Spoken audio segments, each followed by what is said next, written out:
મિત્રો, good morning. આજે આપણે ભણવાના છીએ ગણિત અને આપણો વિષય કયો છે? ગણિત, જે આપણે છઠ્ઠા ધોરણની અંદર પણ ભણીને આવ્યા છીએ. બાલ મંદિરથી લઈને તમે અત્યાર સુધી શું કરો છો? ભણો છો, બધા વિષય ભણો છો. તો હવે તમે છઠ્ઠા ધોરણમાંથી હવે કયા ધોરણમાં આવ્યા? 7મા ધોરણમાં આવ્યા છે. જે તમને સરકાર છે એ માસ પ્રમોશનથી તમને પાસ કરી દીધા છે. તો હવે 7મા ધોરણની અંદર કયું છે? તો કે જે તમે છઠ્ઠા ધોરણની અંદર ભણેલા છો એનો થોડોક આપણે શું આપેલો છે? બેઝિક પાયો આપેલો છે. અને ઈ તેમને જે છઠ્ઠા ધોરણની અંદર ભણી આવ્યા તે તો આવવાનું છે, પણ તેનાથી આપણે એક પગથિયું ઉપર ચાલવાનું છે કે તે પણ શું આવશે? વધારે થોડું. તે તો છઠ્ઠાનું તો આવવાનું, 7માનું થોડું ઉમેરાઈને આવશે. તો એની અંદર પણ તમે સંખ્યા સાથે પરિચય, સંખ્યાનો પરિચય, અપૂર્ણાંક સંખ્યાઓ, દશાંશ સંખ્યાઓ, પૂર્ણાંક સંખ્યાઓ, આવા બધા ચેપ્ટર ભણીને આવેલા છે. તો અહીંયા આપણે 7મા ધોરણની અંદર પણ આપણી સાથે એટલે કે આખા 7મા ધોરણની અંદર કેટલા ચેપ્ટર છે? 15 ચેપ્ટર છે. તો એની અંદર પહેલા 8 ચેપ્ટર છે અને બાકીના 7 ચેપ્ટર. કયા કયા ચેપ્ટર છે? તો કે પૂર્ણાંક સંખ્યાઓ છે, અપૂર્ણાંક અને દશાંશ સંખ્યાઓ, માહિતીનું નિયમન, સાદા સમીકરણો, ત્રિકોણ અને તેના ગુણધર્મો, રેખા અને ત્રિખૂણા, ત્રિકોણની એકરૂપતા, રાશિઓની તુલના, આવા જે ચેપ્ટરો છે તે આપણે શું કરવાના છે? ભણવાના છીએ. તો એની અંદર આપણે જોઈએ પહેલું ચેપ્ટર. પહેલું ચેપ્ટર છે પૂર્ણાંક સંખ્યાઓ. પૂર્ણાંક સંખ્યાઓ કોને કહેવાય? તો એની અંદર આપણે જોઈએ ડીપમાં કે શું શું ભણવાના છીએ પૂર્ણાંક સંખ્યાઓમાં. તો કે એક તો પૂર્ણાંક સંખ્યાનું સંખ્યા રેખા ઉપર શું કરવાનું છે? નિરૂપણ કરતા શીખવાના છીએ. ત્યાર પછી ચડતો ઉતરતો ક્રમ શીખવાનો છે. પૂર્ણાંકોનું પેટર્ન એટલે કે આપણે પેટર્નની રીતથી શું કરવાના છીએ? એને દાખલાઓ ગણવાના છે. ત્યાર પછી પૂર્ણાંકોના સરવાળા, બાદબાકી અને વ્યાપારી કોયડાઓ.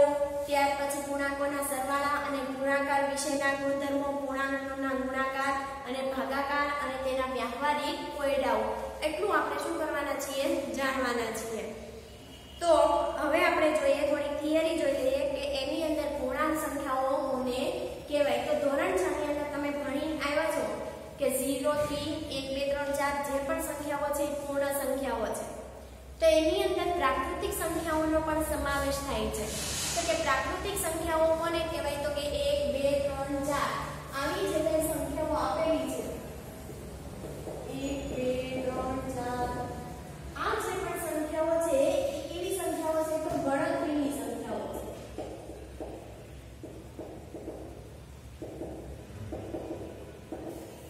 કેવી સંખ્યાઓ છે? ગણતરીની સંખ્યાઓ છે. તો આ સંખ્યાઓને પ્રાકૃતિક સંખ્યાઓ તરીકે પણ ઓળખવામાં આવે છે.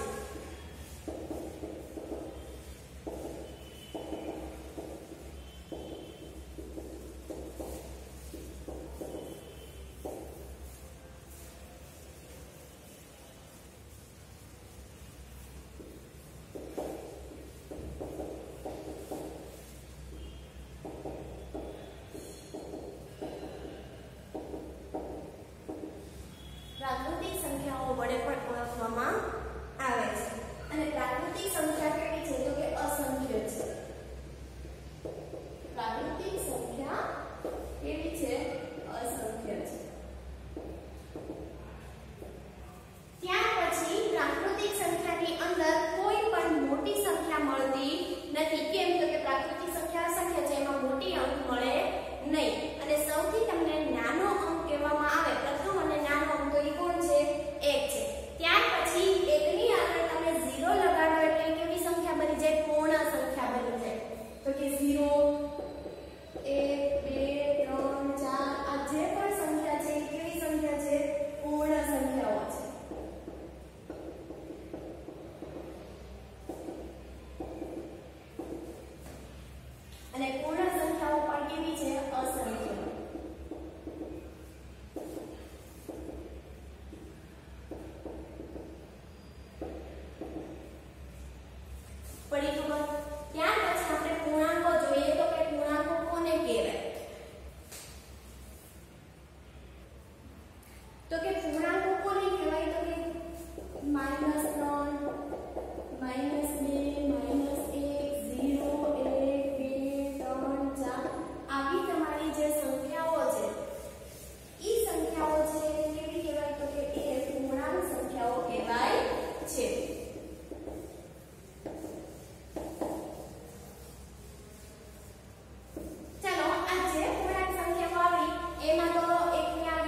નાનો થતો જાય છે.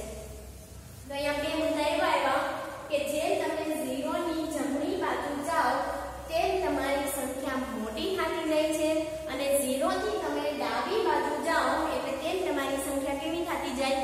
નાની. એનો મતલબ એવો કે 0 ની જમણી બાજુ ધન પૂર્ણાંકો આવેલા છે અને 0 ની ડાબી બાજુ કેવા પૂર્ણાંકો આવેલા છે? ઋણ પૂર્ણાંકો આવેલા છે. અહીંયા તમારે જે પણ કઈ થિયરી હું લખાવું છું તે તમારે શેમાં લખવાની છે? ગણિતની પાકી બુકમાં લખવાની છે, વ્યવસ્થિત લખવાની છે. અને જ્યારે પણ અહીંયા તમને બોલાવવામાં આવે ત્યારે તમને કોઈ પણ ડિફિકલ્ટ લાગે કે મને અહીંયા નથી આવડતું તો એ તમારે શું કરવાનું છે? તો અલગ પેજમાં એટલે કે પાછળની બાજુ પાછળનો જે ભાગ હોય પાછળનું પેજ ત્યાં તમારે શું કરી નાખવાનું? ટોપિક લખી નાખવાનો કે મને આ ટોપિક વિશે ખબર પડી નથી. અને જ્યારે પણ અહીંયા બોલાવવામાં આવે નોટ લઈ એટલે તમારે એ જે પણ કઈ ડિફિકલ્ટ છે તે અમને કહેવાનું છે એટલે અમે તમને એને સોલ્વ કરીને બતાવીશું. તો ત્યાર પછી વધુ એક 0. તો કે 0 શું કામનું? ઈ શું છે? તો કે 0 છે ઈ ધન પૂર્ણાંક પણ નથી કે ઋણ પૂર્ણાંક પણ નથી. ઈ તો અહીંયા તમને કહી દીધું કે 0 છે ઈ ધન પૂર્ણાંક પણ નથી અને ઋણ પૂર્ણાંક પણ નથી.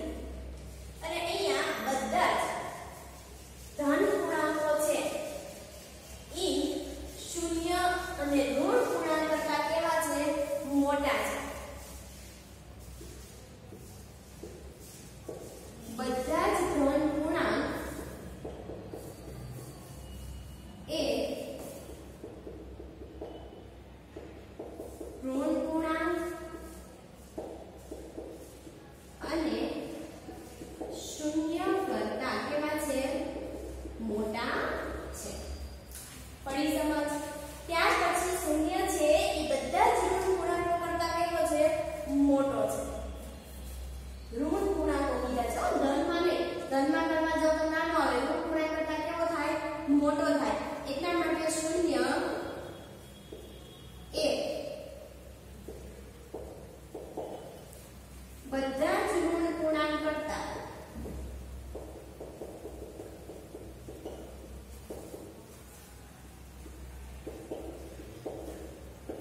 ચાલો અહીંયા અંડરલાઈન કરી નાખવાનું. બધા જ તમને કેવા કીધા છે? ઋણ પૂર્ણાંક કીધા છે. ઋણ પૂર્ણાંકને જ ધ્યાનમાં લેવાનો છે, ધનને લેવાનું નથી. એટલે બધા જ ઋણ પૂર્ણાંક કરતા 0 કેવો છે? મોટો છે. પડી ગઈ સમજ? તો આટલી થિયરી ભણ્યા પછી આપણે શું જોઈએ? એક સ્વાધ્યાય જોવાનું છે કે સ્વાધ્યાયની અંદર તમને શું કીધેલું છે. તો આપણે જોઈએ સ્વાધ્યાય 1.1.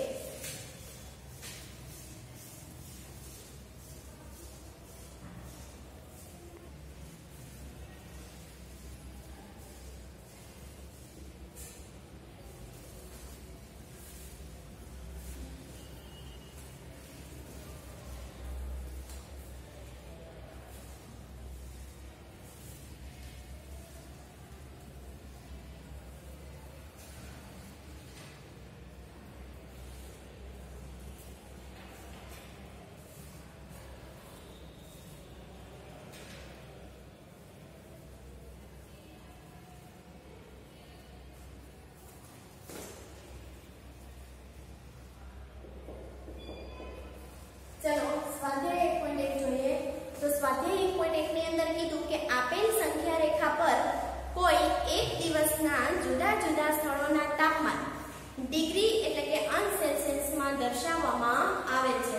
સંખ્યા રેખા જોવાની છે અને એ સંખ્યા રેખામાં આપણને જે પણ શહેરો આપેલા છે એ શહેરોના શું આપેલા છે? અલગ અલગ તાપમાન આપ્યા છે. અને જે પણ તાપમાન આપેલા છે એ એક જ દિવસના આપેલા છે, જુદા જુદા દિવસના નથી. તો અહીંયા આપણે એક સંખ્યા રેખા જોઈએ.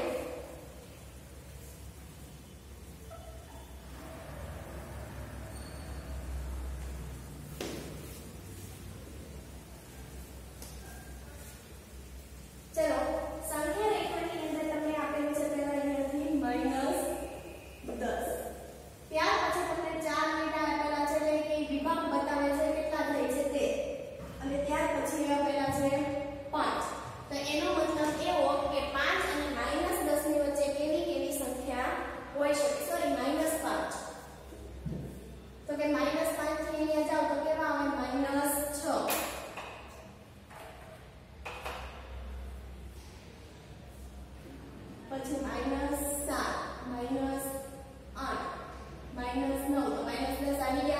મારે સમય નથી એટલે મેં શેમાં લખ્યું છે, ક્રોસમાં લખ્યું, તમારે સીધું જ લખવાનું છે.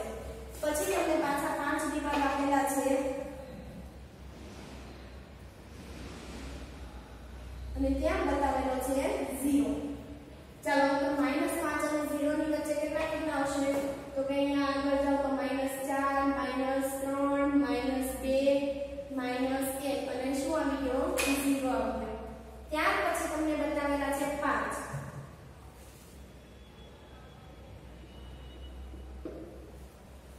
ત્યાર પછી 4 લીટા એટલે કે 5 વિભાગ કરીને આપેલા છે 10, 15,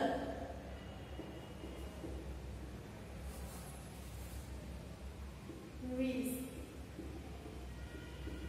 ને 25. ચાલો એની વચ્ચે આપણે સંખ્યા લખીએ કઈ કઈ છે? તો કે 1, 2, 3 અને 4. 5 તો આપી દીધેલ છે, 6, 7, 8, 9, 10 આવી ગયા, 11, 12, 13, 14, 15 છે તે 16, 17, 18, 19. આ તો આપણે કયો છે 20, 21, 22, 23, 24 અને અહીંયા 25. આ રીતે આપણને સંખ્યા રેખા આવડવી જોઈએ. ચાલો આપણને આપેલું છે બીજા કાપા ઉપર એટલે કે -10 થી તમે જમણી બાજુ જાઓ તો બીજા કાપા ઉપર તમને કયું સ્થળ બતાવેલું છે? લાહોર સ્પીડ.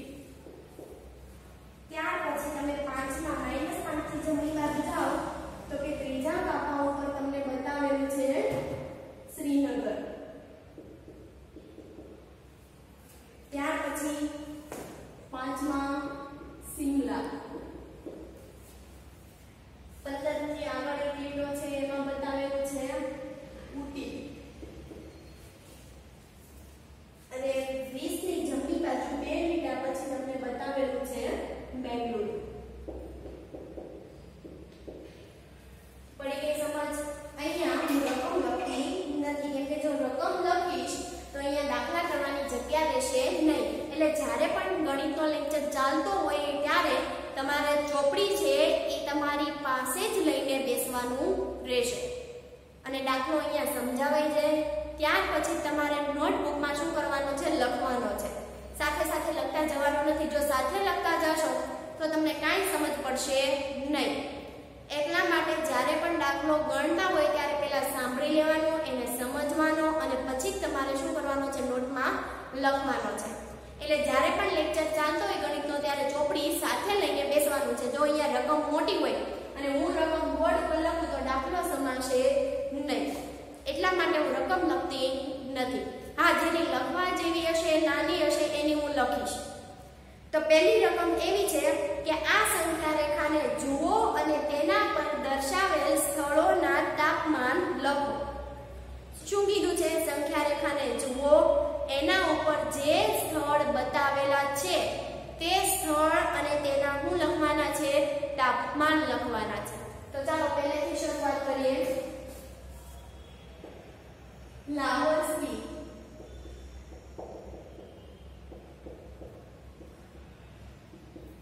ચાલો એનું તાપમાન આપણી પાસે કેટલું આવ્યું? તો કે -8°C. ત્યાર પછી કોણ છે? તો કે શ્રીનગર. એનું તાપમાન આપણી પાસે કેટલું છે? તો કે -2. તાપમાન આપણને બતાવ્યું છે સેલ્સિયસમાં એટલે પાછળ એકમ લખવું ફરજિયાત છે. ત્યાર પછી શિમલા. શિમલાનું તાપમાન કેટલું આપણને આપેલું છે? 5°C. ત્યાર પછી ઉટી. ઉટીનું તાપમાન કેટલું આપેલું છે આપણને? 14°C. અને ત્યાર પછી બેંગ્લોર. ચાલો બેંગ્લોરનું તાપમાન કેટલું આપણને આપેલું છે?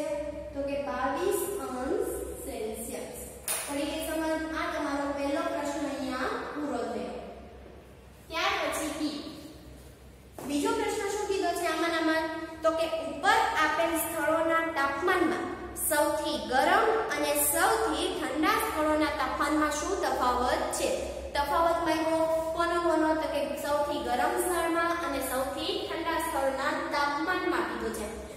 તાપમાન આપણે શું કરવાના, પહેલા તો જાણવાના કે કેટલું તાપમાન છે અને ત્યાર પછી એને આપણને આપણી પાસે શું માંગ્યું, તફાવત માંગ્યો. તો તફાવત એટલે શું થાય તો કે મોટામાંથી નાનું શું કરવાનું, બાદ કરવાનું. એનો મતલબ શું થાય, તફાવત. મોટામાંથી નાનું બાદ કરો એટલે તફાવત આપણને મળી જાય. તો આપણે પહેલા તો સૌથી ગરમ સ્થળ અને ઠંડા સ્થળનું તાપમાન શોધવું પડશે. તો અહીંયા લખીએ કે સૌથી ગરમ સ્થળ કોણ છે,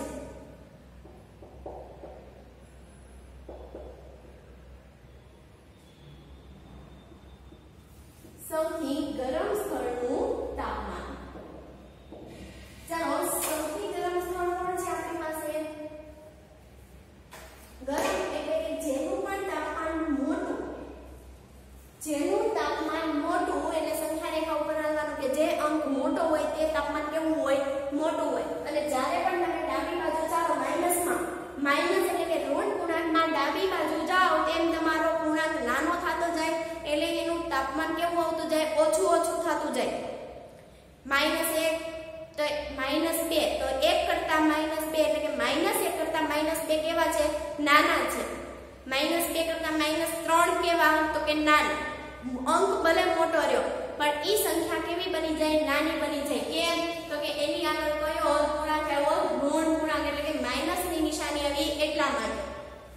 તો અહીંયા હવે સૌથી ગરમ સ્થળ આપણી પાસે કોણ છે, કોનું તાપમાન અહીંયાથી હવે જોઈ લો. પહેલામાં જોવાની જરૂર નથી અને જો આપણને ન ખબર પડે તો જ સંખ્યા રેખામાં જવાનું.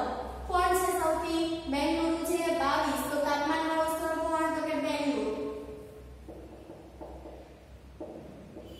કેટલું તાપમાન છે એનું, 22°C.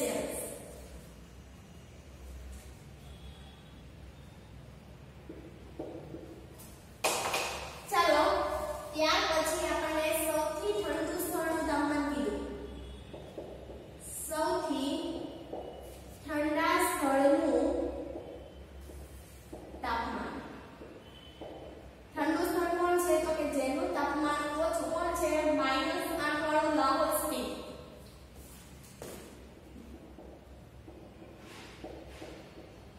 કેટલું તાપમાન છે એનું, -8°C. ચાલો શું શોધવાનું કીધું છે, આ બંને સ્થળોના તાપમાનનો તફાવત. તો આપણે તફાવત એટલે કે બાદબાકી કરીએ. તો માને આ બે સ્થળોના તાપમાનનો તફાવત. ચલો મોટામાંથી નાનું બાદ કરવાનું તો કે 22 -8. ચલો બંને નિશાની ભેગી થઈ કે મારે શું કરવું તો કે આપણી પાસે શું છે, એક નિશાનીનું છે કે કઈ રીતે નિશાની ચેન્જ કરવાની. જો તમારી પાસે બંને સંખ્યા આગળ પ્લસ આપેલા હોય તો ઈ બંને સંખ્યાનો શું કરવાનો, સરવાળો કરવાનો.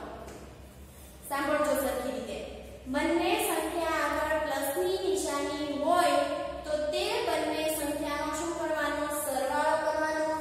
એક સંખ્યા આગળ પ્લસ હોય, બીજા આગળ માઈનસ હોય તો શું કરવાની, બાદબાકી કરવાની.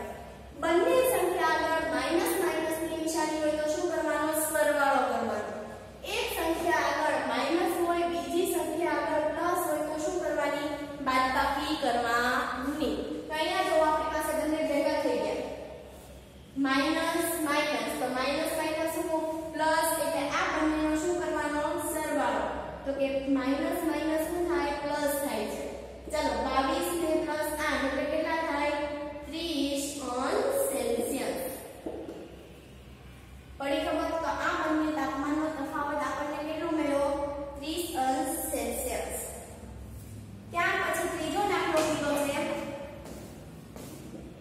ત્રીજા દાખલામાં શું માંગ્યું છે તો કે લાહોલ સ્પીટ અને શ્રીનગરના તાપમાનમાં શું તફાવત છે. કોનું, લાહોલ સ્પીટ અને શ્રીનગરનું. તો આપણે લખીશું ડાયરેક્ટ કે આ બે સ્થળોના તાપમાનનો તફાવત.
શું કરવાનું છે? બાદ કરવાનું છે. ચલો શ્રીનગરનું તાપમાન કેટલું છે? -2 માઈનસ લાવોસ કેટલું છે? -8 ઓન સેલ્સિયસ. ચલો -2 અહીંયા જો બંને નિશાની પાસે પાસે પછી ભેગી થઈ જાય તો માઈનસ માઈનસ શું થઈ જાય? પ્લસ થઈ જાય એટલે 8 ઓન સેલ્સિયસ. ચલો 8 પ્લસ માઈનસ તો અહીંયા ખબર છે પ્લસ માઈનસ એટલે માઈનસ પ્લસ શું થાય? માઈનસ એટલે આપણે એની બાદબાકી કરવાની. 8 માંથી 2 જાય તો કેટલા વધે? 6. ત્યાર પછી એક આપણો નિયમ હતો કે મોટી સંખ્યા આગળ જે નિશાની હોય તે મૂકવાની. મોટી સંખ્યા કોણ છે? 8 છે. 8 આગળ પ્લસ તો આપણો જવાબ પણ શેમાં આવ્યો? પ્લસ માં જ આવ્યો એટલે ન મૂકીએ તો ચાલે, પણ માઈનસ માં આવ્યો હોય ત્યારે મૂકવી ફરજિયાત છે. પડી સમજ? ત્યાર પછીનો આપણે ચોથો દાખલો જોઈએ. ચોથા દાખલાની અંદર એવું કીધું છે કે શું આપણે કહી શકીએ કે શ્રીનગર અને સિમલાનું સંયુક્ત તાપમાન સિમલાના તાપમાન કરતાં પણ ઓછું છે? તો આપણને એવું કીધું કે શ્રીનગર અને સિમલાનું સંયુક્ત તાપમાન એટલે શું થાય? ભેગું થાય.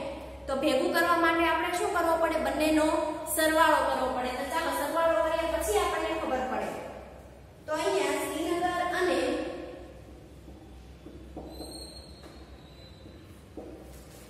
સિમલાના તાપમાનનો સરવાળો.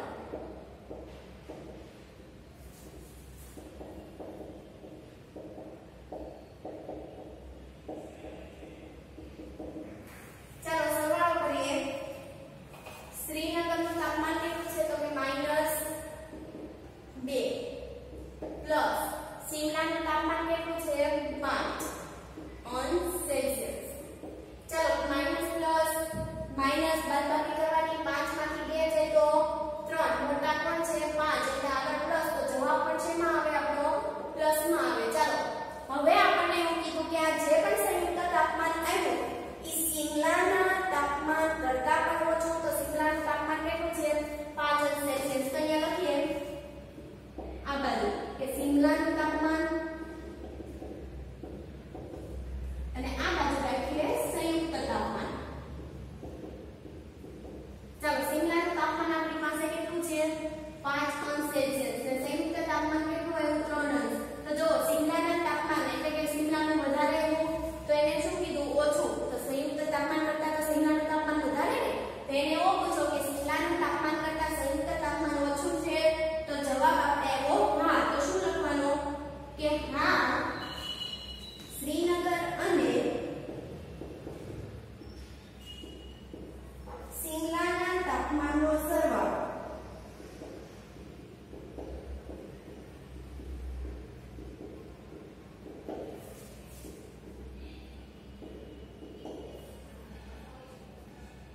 એ સિમલાના તાપમાન કરતાં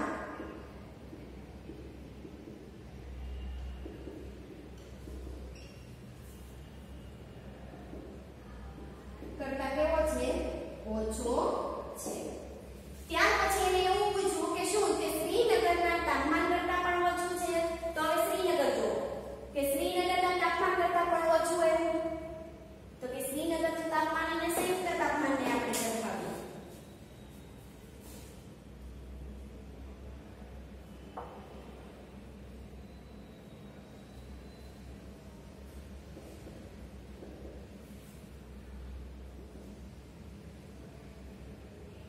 ચાલો શ્રીનગરનું તાપમાન કેટલું છે આપણી પાસે? તો કે -2 અંશ સેલ્સિયસ.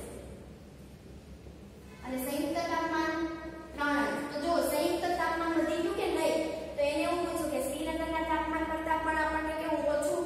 તો ઓછું નથી, કેવું મળે છે? એના કરતાં વધારે મળે છે. તો આપણો જવાબ શું આવશે? ના આવશે. કે ના શ્રીનગર અને સિમલાના તાપમાનનો સરવાળો